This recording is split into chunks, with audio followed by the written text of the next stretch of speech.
Ya habíamos visto que la forma en que varía el ángulo con respecto al tiempo es la frecuencia angular y que la habíamos denotado con la letra omega. Y la definimos como esta expresión que tenemos acá.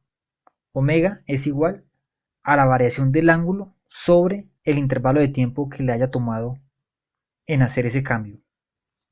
En esta expresión las variables ángulo y tiempo las podemos separar quedando la expresión de la siguiente manera. Por lo que si multiplicamos la frecuencia angular por el intervalo de tiempo, obtenemos el intervalo de ángulo barrido.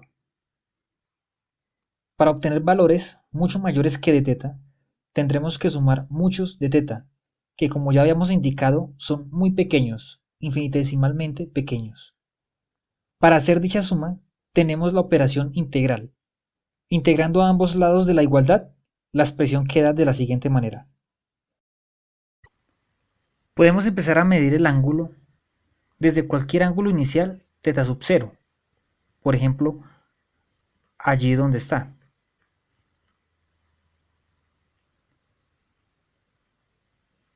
Pero no necesariamente empezamos a sumar desde 0, sino que desde cualquier otra posición.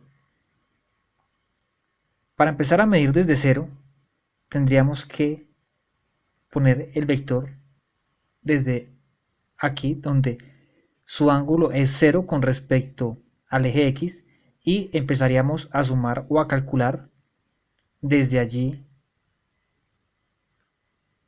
el ángulo barrido. Desde ese mismo punto activamos nuestro reloj, por ejemplo.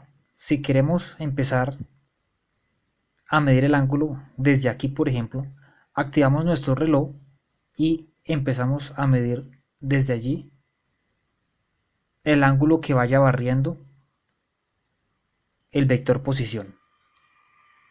Justo lo que acabamos de decir es lo que nos indica los límites de integración de estas integrales. Queremos tener este sector angular, el ángulo de ese sector angular, que suman todos estos infinitesimales. Ese sector angular que está representado por estos infinitesimales, que apenas es una representación, ya que el espaciamiento mismo de cada uno de ellos no se corresponde con la misma idea de infinitesimal, ya que infinitesimal significa muy, muy pequeño. Así que vamos a integrar desde un ángulo inicial, θ sub 0, hasta un ángulo final al cual lo haya permitido el tiempo de nuestro cronómetro. Entonces integremos de θ desde un ángulo inicial θ sub 0 hasta un final θ, y al otro lado de la igualdad en la variable de t vamos a integrar desde t igual 0 hasta un tiempo t al cual lo permitamos con nuestro cronómetro.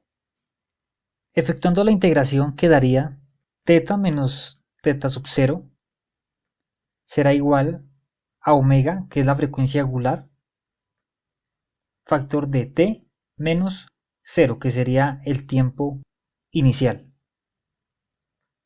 Finalmente nos quedaría θ menos θ sub 0 igual a omega por t.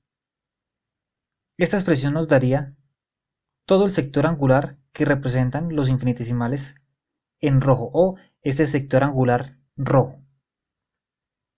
Si lo que queremos conocer es la posición angular, aquí en la figura representado por el color negro y el ángulo θ de color negro, bastaría con despejar θ de esta última ecuación. Despejaríamos este θ de acá, lo cual nos quedaría que θ es igual a θ sub 0 más omega por el tiempo que le haya tomado en recorrer este sector angular. Antes de continuar, recapitulemos lo que hemos venido haciendo en esa sección. Queremos describir el vector posición y para ello lo hemos descompuesto en sus componentes cartesianas. Las componentes del vector dependen del ángulo θ. El ángulo θ a su vez depende del tiempo, por lo que hemos encontrado una expresión que nos indica dicha dependencia y llegamos a esta expresión.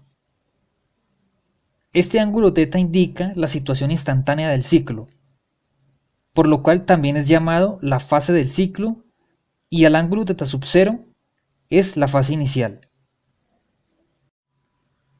Ahora podemos continuar reemplazando estas cantidades que hemos encontrado en el vector posición. Entonces el vector posición queda como sigue. El vector R será igual, reemplazando x, la magnitud de R, por el coseno del ángulo o fase θ inicial más omega t, más ahora reemplazando a y, magnitud del vector, por el seno de la fase, que es θ inicial más omega t.